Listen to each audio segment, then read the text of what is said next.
Welcome to AP Leadership Podcast. I'm your host, Al Pilong, CEO of AP Leadership Partners, an executive coaching practice centered around a passion for effective leadership. There are two things I know for sure about leadership. First, leadership is hard. And second, leadership matters. And so my hope today is that through the course of this conversation, you will find fresh ideas and inspiration for your challenging but important leadership journey ahead. Thanks for listening. The AP Leadership Podcast is sponsored by CXO Coaching, an executive coaching firm focused on empowering leaders and driving results. And now, let's get started. Today, I'm excited to welcome Dr. Tracy Hoke to the show.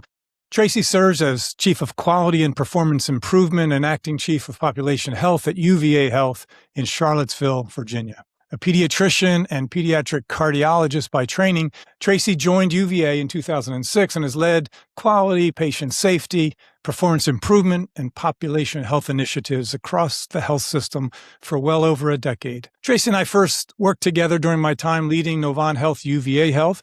We partnered on a number of improvement efforts over the years, and I've come to know her as an exceptional leader, a trusted collaborator, and someone who genuinely cares about the people she serves. Tracy, it's really good to have you on the show. A pleasure to have you here. Welcome. Thank you so much, Al. I'm happy to be here. Yeah. Before we jump into, our conversation on leadership, for those who don't know you, tell us a little bit about your journey. You trained as both a pediatrician and a pediatric cardiologist. How did that path eventually lead you into quality improvement and executive leadership? Well, I'm going to start even farther back than that, if that's okay. Yeah, sure. My dad was a fighter pilot in Vietnam. My mom was a nurse in military hospitals, and I was born overseas in Tokyo on an Air Force base. And so from the very beginning, came from a military family, which teaches you lots of things: responsibility, flexibility, enthusiasm for orders that may or may not be your first choice. And I learned from my family how to work hard, and that hard work wasn't enough. That if you were given lots of resources, support, education, etc., that you owed more than hard work. You owed results. And so I learned very early on that I should try hard to do something important, something meaningful, and that I should do it really well. And so that was my start. That got me then to Dartmouth College, tried to be a nurse, and my mom told me no. And off I headed to medical school. And so that led me to peds and then the cardiology. That led me to Hopkins. While I was there, I discovered the School of Public Health. So I landed at Bloomberg, fulfilling a research requirement. I did a public health degree and an outcomes research degree. That led me to the NIH. The turning point in my life was the day my husband came home and said, I want to go back to UVA. We had trained here for our residencies, peds and medicine. So we came back, brought our little kids. I worked part-time. I was a soccer mom, and I ultimately became the chief medical officer for children and the vice chair of the department for outcomes.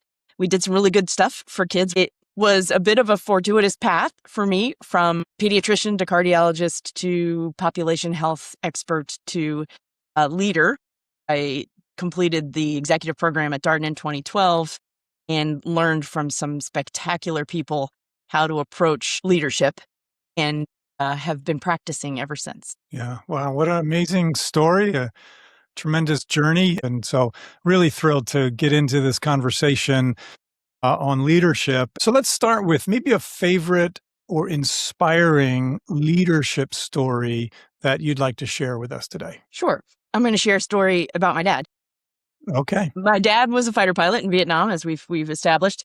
And when he left the military and I was a little kid, he came back to the U.S. My parents came back to the U.S., moved into my grandparents' basement, and he took a job at a bank. After being a teller for a little bit, and then a lender for a little bit, and then a vice president for a little bit, the man I remember in my middle school and high school years was the president of the bank. This was the 80s. There were a lot of creative things happening in banking, and he was a stalwart follower of the rules and kept the bank above board. He was also a little bit of a difficult person to work with and for, because he required a tremendous amount of data to make decisions. He was incredibly logical in his decision making.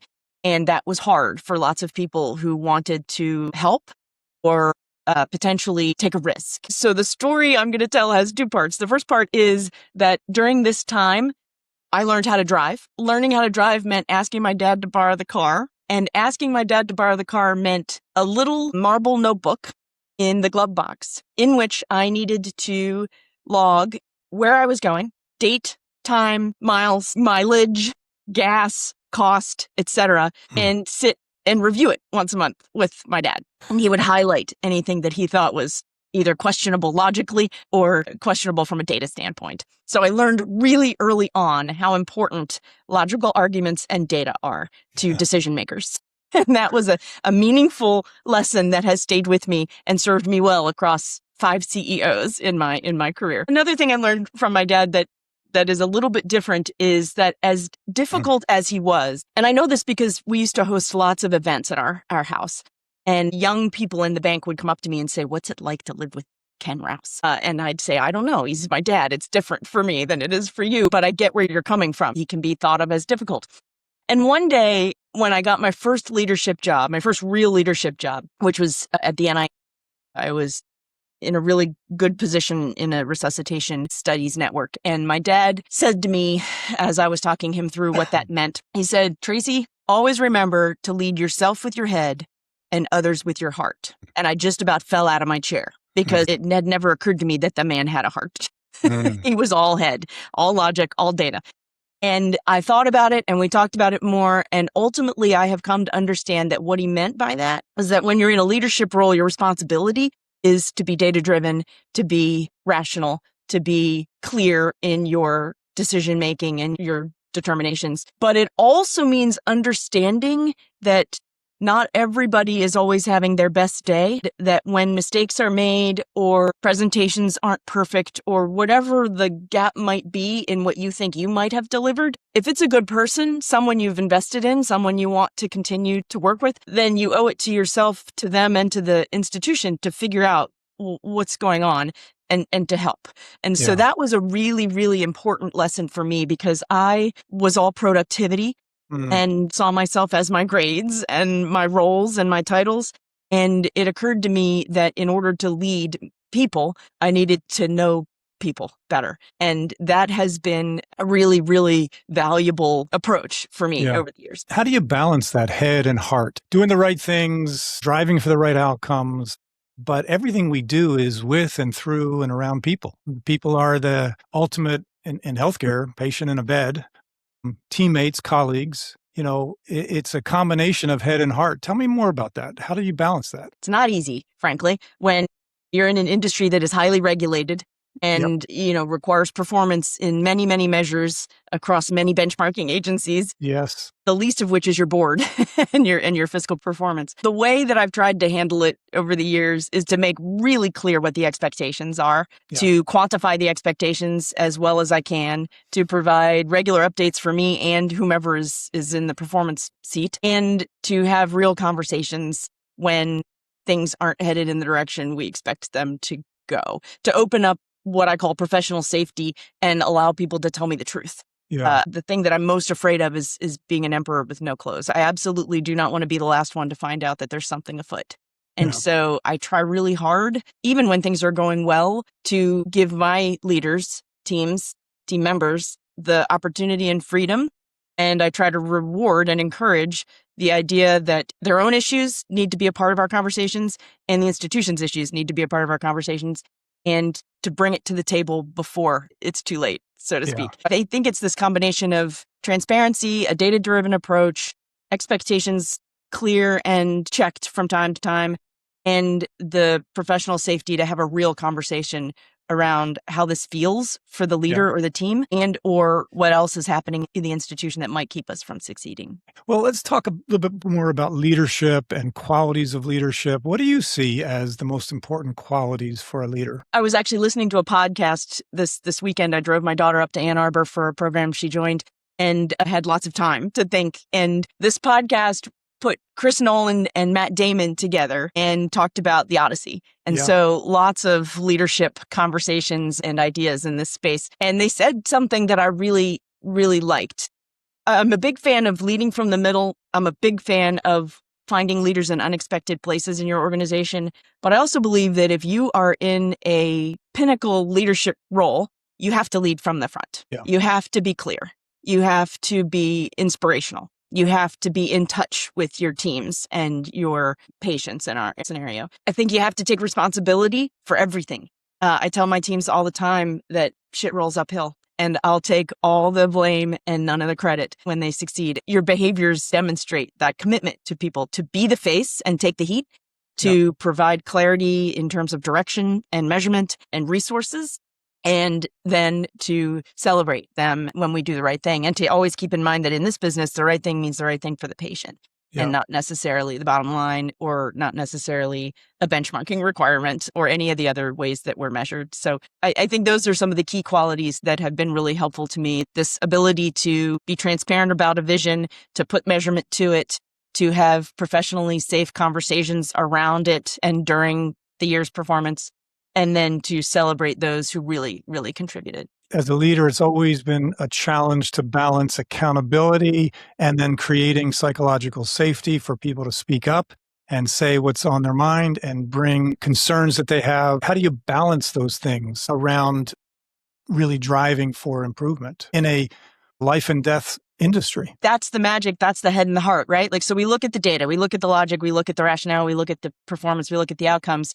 And instead of bemoaning a red dot or a downward trend, really trying to apply root cause thinking to this space and really understand that if we take for granted that our people are well-trained and well-meaning, I don't think anybody wakes up in healthcare or any industry and says, I'm going to go hurt somebody today. If we take that part for granted, then we have to assume that our ever-evolving systems are failing our people somehow if our outcomes are failing our patients. And so this idea that seeing a poor outcome is really just a signal that there's a process in your organization that's failing, and being determined to find that process failure and redesign it and test whether or not that new design is better. It may or may not be. It may have an unintended consequence, but the idea that you're continuously inventing, watching what's happening to your patients and your teams, and you're always ready to try something new, to resource something new, but only if you really understand the process that led to the failure.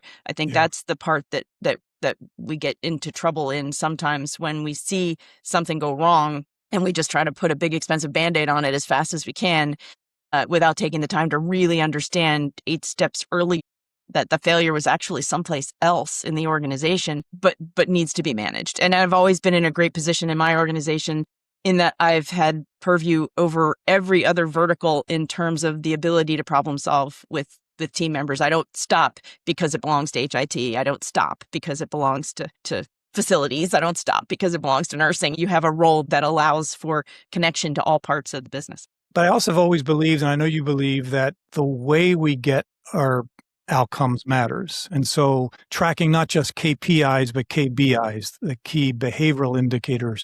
So, we're not in a business to, get outcomes by any means necessary. We want to get them in the right way, and that's back to relationships.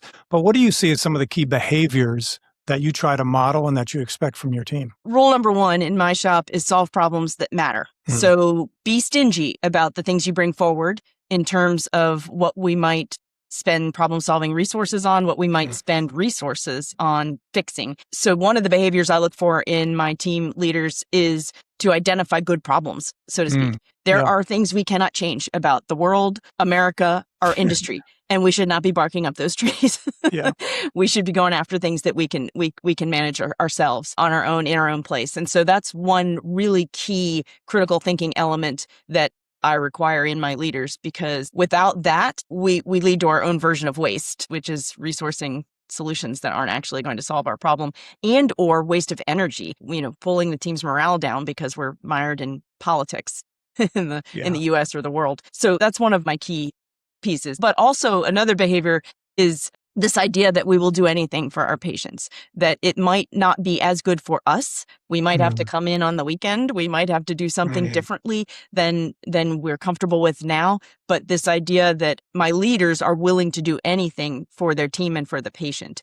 And so I encourage them to get out of their comfort zones, to get out of their offices, to come in on third shift, to stand next to a manager, medical director who are struggling with a really hard problem to solve, and to be in the moment with them, and to then, of course, do whatever it takes to take care of a patient, and then to bring that hard problem that's solvable in our institution to the leadership, to resource. So those behaviors sort of all go together. But then I try to teach everybody the head and heart philosophy that you have to hold yourself accountable and bring me hard data and real outcomes and design flaws in our processes. Really understand your team and what motivates them and what needs they have. The idea of coming in on weekends, coming in on third shift, it's just about showing up where the work's happening, being engaged with those who are doing the work, because that's maybe the best way to make sure you're not the emperor with no clothes, is that you actually are informed by the front line, by what's happening at the bedside, but what's happening in the clinic, et cetera. And it seems to me that that's something that you live by. Absolutely. And it is my defense against being an emperor with no clothes, is to actually be in the space and talk to the people where the work is done. I have been in every corner of this institution, from all parts of the operating rooms and the underneath, to our cafeteria, to our facilities hubs, to most of the many, many clinics. And the people who are standing there doing the work will tell you what's wrong. In Lean, they call that respect for the front line. A lot of people think respect is knowing names and being nice. Which is important. But real respect is knowing that they know their job better than you ever could. And that if they've got a solution they want to try, there's a reason why. There's a reason why that might work. Yeah, and it's not just hearing from them about what the problems are, but they're the ones that have the best ideas for how to solve the problem. So as a leader, how do you navigate vulnerability? All right. So you're in a position, you have a title, you have an office, you're part of an executive team, but you're a person. And so where's the balance of vulnerability with your team when you're struggling with something, a decision, a personal issue, et cetera? When we were putting our notes together, my answer to this one was ugly cry. And the reason why I'm curious about what does that mean, an ugly cry? The reason why I wrote that is that there was a week in my life recently that was so hard, and I had so many professional commitments that I ended up at one point on a podium in front of hundreds of people as the plenary speaker, there to talk about relationships and leadership. And about 5 minutes in, it became clear to me that I was not going to be able to keep it together. I realized, looking into the audience and knowing many of the faces, this was an internal meeting, that I wasn't going to be able to keep it together. So I stepped away from the podium, because I'm a pretty good projector, and basically said to everybody, I apologize that you're not getting the best version of me, but I need to tell you the real version of me, because this is what happens in leadership and in life. You don't always have your best day on the day you need to have your best day. And I shared my story, which was that my mom had died a couple of months previously, and my dad had started dialysis that week, and that my sister lived far enough away that I needed to be my dad's bedside support, and that as soon as I was leaving this meeting, I was going to his bedside to help with his discharge planning and bring him back to our house. And so I shared my story, and I cried in front of everybody, and tissues came flying my way from every person pocket in the place. And I talked about how being a leader meant being a person and doing the work and showing up and being real all of the time, with tears coming down my cheeks. And so I think that's a very dramatic version of being vulnerable. As you can imagine, the number of cards and flowers that came to my office afterwards was innumerable. But practice that way in very small ways every single day. I try to be real. I try not to be too polished or too perfect or promise too much. I try just to be honest and genuine, and to let people see who I am and that I'm not perfect, and invite them not to be perfect with me. And then, of course, at some point, wipe your tears and get back to work, because that's the way you do it in the Air Force. Yeah. Getting that out, sharing that moment probably galvanized you a bit for the work ahead. It was a great day for me, because as uncomfortable as I was standing on that podium in the first 5 minutes, I walked away with hundreds of people. It bonds us in a way. People are bonded to leaders when they trust them and believe that they're going to hear their problems and resource solutions. Yeah. But I also think they are bonded to leaders when they feel close to them personally, when they feel friends with them. And I think everybody in that room felt close to me that day in a way that passing in the hallway or sitting in a conference room would never have accomplished. And so, as I said, selfishly, it was actually a tender and important moment in my leadership time here. Yeah. Well, thanks for sharing that. I appreciate it. All right. As we wrap up here, I want to try a leadership lightning round. 5 questions in 2 minutes. All right. All right. I'm ready. So for the audience, she doesn't know what these questions are going to be. So here we go. Give me your favorite leadership book. I've read them all and I hate them. Write your own book. Right. Okay. Very good. How about your favorite leadership movie or TV show or character in a movie or TV show? Katniss in the Hunger Games. I love that. Love that. That woman can What lead. about Katniss? What about Katniss resonates with you? Everything came from District 12, which is where I grew up in Maryland and Virginia, came from impressive circumstances and was thrust into leadership because of her skill set and timing, which is a story that feels very familiar to me and absolutely leads from the front with her heart on her sleeve. Yeah. You've given me one, but maybe another favorite leadership quote. Lead with your head, lead others with your heart, solve problems that matter, shit rolls up. These are the words I live by. All right. Very good. Who's your most influential mentor? My most influential mentor was someone who mentored me against my own will. In the early days of my transition from pediatrics into pediatric cardiology, a leader at the University of Virginia sort of took me under her wing and talked a lot about what it would take to succeed, frankly, as a woman in a high-powered field, mostly dominated by men, but also in an academic environment in terms of negotiation and contracting and lots of things like that. And at the time, I wasn't ready to hear it, but I took a bunch of notes. And later, when I came back to negotiate with an academic medical center as a cardiologist and improvement expert, it paid off in spades. And she takes me out to lunch about once a quarter to give me more unsolicited advice that I may not need at the time, but I take lots of notes. Gotcha.